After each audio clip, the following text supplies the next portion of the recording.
Following the explosion at Srinagar's Nogam police station, the entire area is undergoing sanitization due to the disposal of a large quantity of ammonium nitrate in the vicinity.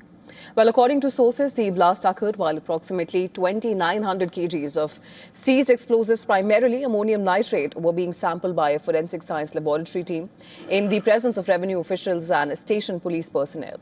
A local tailor who was stitching pouches for the samples was also present over there. The explosion killed 9 people and injured 9 others. Roads leading to the police station have been sealed with barbed wire and barricades to restrict public movement and prevent the risk of secondary explosions. In addition to the barricades, the area is being meticulously cleared by dog squads and CRPF road opening parties. The material was part of the 2,900 kgs of explosives which were recovered from the rented house of arrested Dr. Muzammil Ganai and was being sampled as part of the ongoing investigation. The injured people have been taken to the hospital where they are receiving treatment.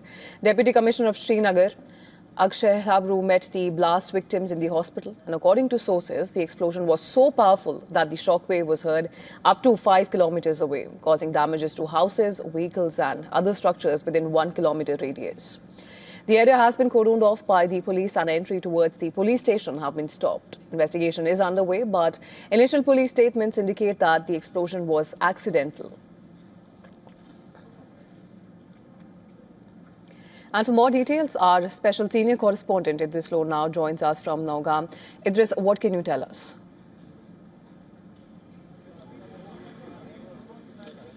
Well, we are standing right outside the police station where the incident took place. The area has been completely cordoned off.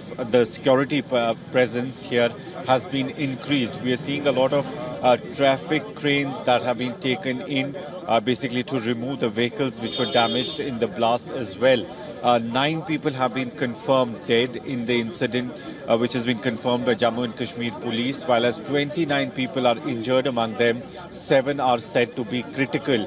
As we talk, the top level or top officials of Jammu and Kashmir police, which included the DGP, IGP, ADG, were present here a while back, and so were the top officials from the paramilitary forces and Indian Army.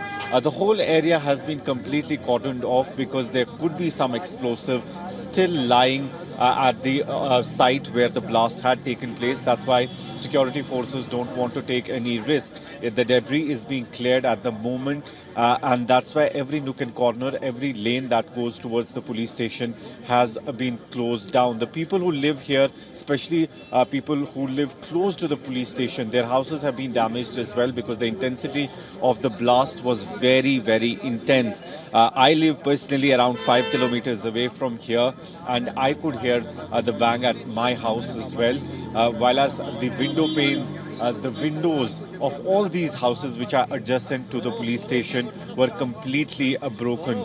The people also had to leave because it's very cold. The temperatures are also running in -degrees. That's why the people who were in close vicinity of the police station had to leave. Let me tell you that the DGP of Jammu and Kashmir Police will be giving a press conference at 10 o'clock. That is what we have heard, and he'll be basically clarifying that this was an accidental blast that occurred inside the police station. There was an investigative team which included members from the FSL, Jammu and Kashmir administration and police. All 3 teams were together inspecting the recovery that was made from the Faridabad terror module bus. Around 2,900 kgs of explosive was brought in from Haryana to Jammu and Kashmir for investigation and was kept at this police station.